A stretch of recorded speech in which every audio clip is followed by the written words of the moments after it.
Columbia is a beautiful ship. She's performing. It might be some plasma now. It's noisy in there, but... And Columbia, and we see her. Yeah, Houston.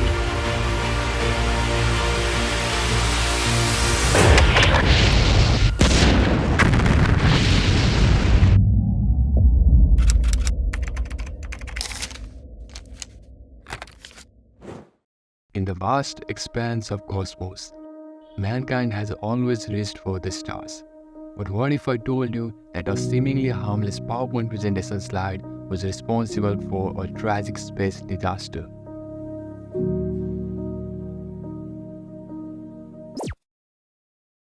January 16, 2003. NASA mission STS-107 is underway.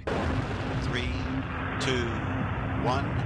We have booster ignition and liftoff of Space Shuttle Columbia. The Space Shuttle Columbia launches carrying its crew of 7 to low orbit. Their objective was to study the effect of microgravity on human body and ants and spiders that they had carried with them. Columbia had been the first space shuttle first launched in 1981 and had been on 27 missions prior to this one. The other shuttle crews had focused on work to the Hubble Space Telescope or to the International Space Station. This mission was one of pure scientific research. The launch proceeded as normal. The crew settled into their mission. They would spend 16 days in orbit completing 80 experiments. One day into their mission, it was clear to those back on Earth that something had gone wrong. As a matter of protocol, NASA staff reviewed footage from an external camera mounted to the fuel tank. At 82 seconds into the launch, a piece of SOFI spray-on foam insulation fell from one of the ribs that attached the shuttle to its external fuel tank. As the crew rose to about 30,000 kilometers per hour, the piece of foam collided with one of the dials on the outer edge of the shuttle's left wing. It was impossible to tell from Earth how much damage this foam, falling 9 times faster than a fired bullet, would have caused into the shuttle's left wing. Foam falling during launch was nothing new. It had happened to previous missions and was one of the reasons why camera was placed there in the first place. But the dial the foam had struck was on the edge of the wing, designed to protect the shuttle from the heat of Earth's atmosphere during launch and re-entry. In space, the shuttle was safe, but NASA didn't know how it would respond to re-entry.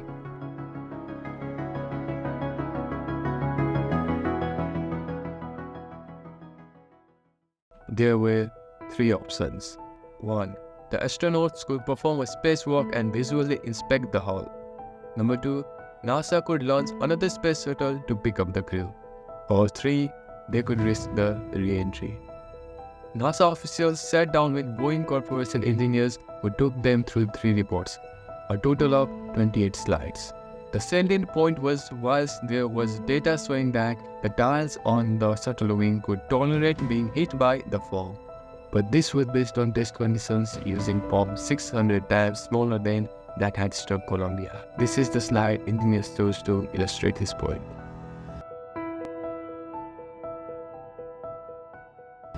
NASA managers listened to the engineers and their PowerPoint. The engineers felt they had communicated the potential risk, and NASA felt through the reports that the damage is not that much serious to put the lives of crew in danger. They rejected other options and pushed ahead with the re-entry of Columbia into Earth's atmosphere as normal. Columbia was scheduled to land at 0916 Eastern Time on February 1, 2003. Just before 0900, 61,000 meters above Dallas, at 18 times the speed of sound, temperature readings on the shuttle's left wing were abnormally high and then were lost. Tire pressures on the left side were soon lost, as was communication with the crew. At 0912 EST, as Columbia should have been approaching the runway, ground control heard reports from residents near Dallas that the shuttle had been seen disintegrating. Columbia was lost, and with it, its crew of 7. The shuttle program was on lockdown, grounded for 2 years as the investigation began, and the result of the disaster was clear. The questions to answer included a simpler one. Given that a foam strike had occurred with a force massively out of the test conditions, why did NASA proceed with the re-entry? Edward Dofte, A professor at Yale University and expert in communication reviewed the slides so the Boeing engineers had given NASA, and his findings were tragically profound. Firstly, the slide had misleadingly reassuring title claiming that the test data pointed to the tile being able to withstand the foam strike. This was not the case, but the presence of the tile centered in the largest font makes this seem the salient summary point of this slide. This helped Boyle's message be lost almost immediately. Secondly, the slide contains 4 different bullet points with no explanation of what they mean. Is number 1 the main bullet point? Do bullet points become more or less important? The change in font size didn't happen. Actually, this had been where the contradictory and most important information was placed. Thirdly, there is a huge amount of text, more than 100 words of figures on one screen. As a result, this left a lot open to audience interpretation. How much is significant? Is it statistical significance you mean, or something else? It was not clear. Finally, the single most important fact, that the foam strike had occurred with the forces massively out of the test conditions, is hidden at the very bottom.